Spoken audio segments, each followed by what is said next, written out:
Hello bookworms, and today we're going to be reading Tom and the Island of Dinosaurs, written by Ian Beck.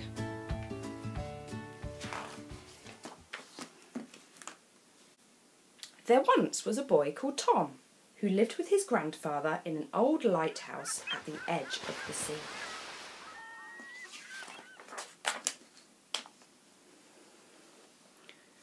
Between them, Tom and his grandfather took care of the lighthouse.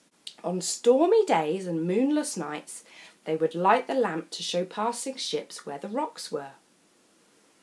On sunny days, they would go fishing together, and Tom's grandfather would tell him wonderful stories of faraway lands and sea monsters.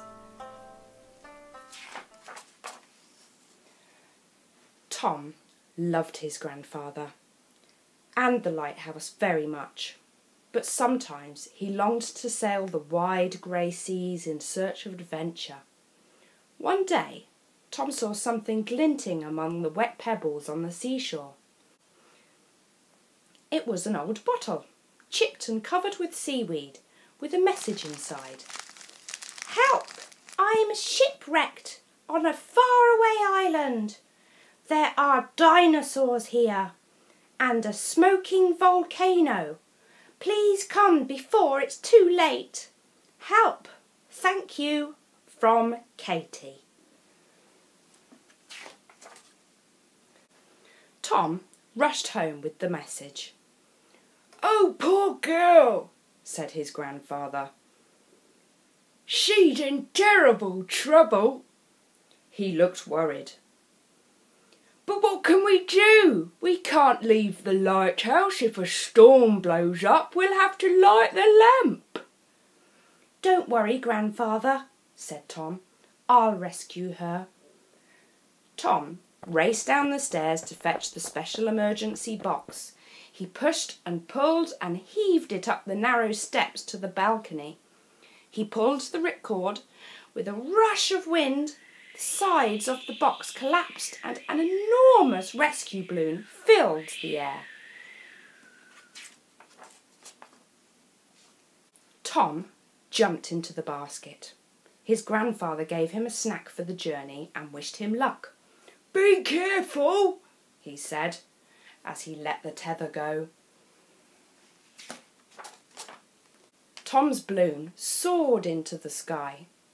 As night fell, he drifted across cold seas and sleeping towns.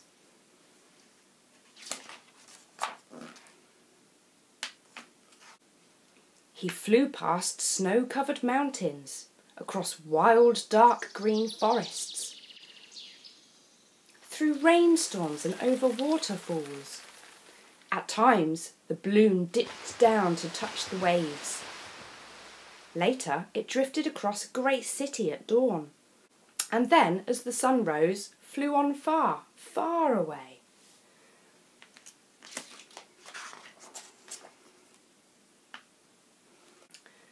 At last, Tom could see the island below him. A ship lay wrecked on the rocks. But there was no sign of Katie or the dinosaurs. Great belches of smoke and fire rose from the volcano. He let the balloon drift down through the swirling smoke and fixed the anchor to a tree. He climbed down and began to look for Katie.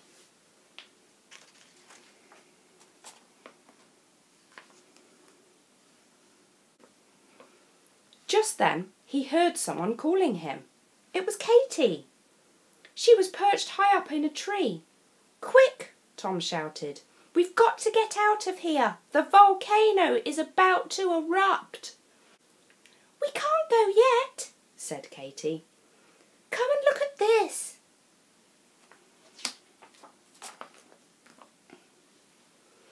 "Those are the last dinosaurs in the whole world," said Katie.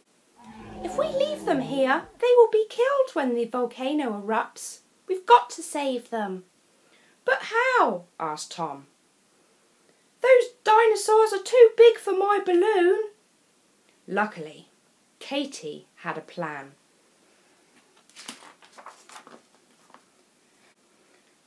First, they collected armfuls of enormous flowers. Katy knew that the dinosaurs loved to eat flowers. Then they made huge nets from the rigging on Katy's wrecked ship. Tom hung them from the basket of his balloon. All the time, the explosions from the volcano got louder and louder. They laid a trail of flowers for the dinosaurs to follow.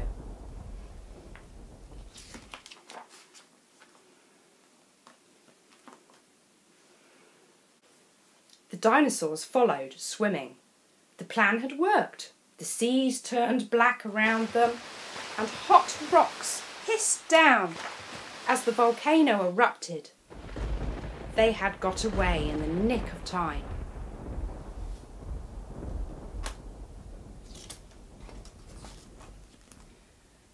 Just as the smallest dinosaur was getting too tired to swim, they reached a beautiful island. Then it was time for Tom and Katy to start the long journey home. They said goodbye to the dinosaurs and set off in a red balloon. But the journey home was not easy. Winds howled round the basket. Rain lashed over them. The moon vanished. There was nothing but icy blackness.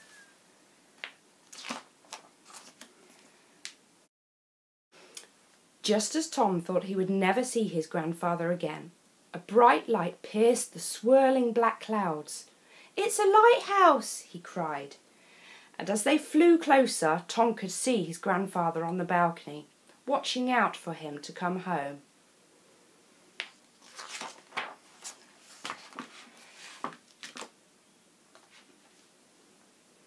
Safe at last and wrapped up in blankets, Tom and Katy drank hot cocoa in front of the fire. Grandfather listened as they told him the wonderful story of the shipwreck, the volcano, and rescuing the last dinosaurs.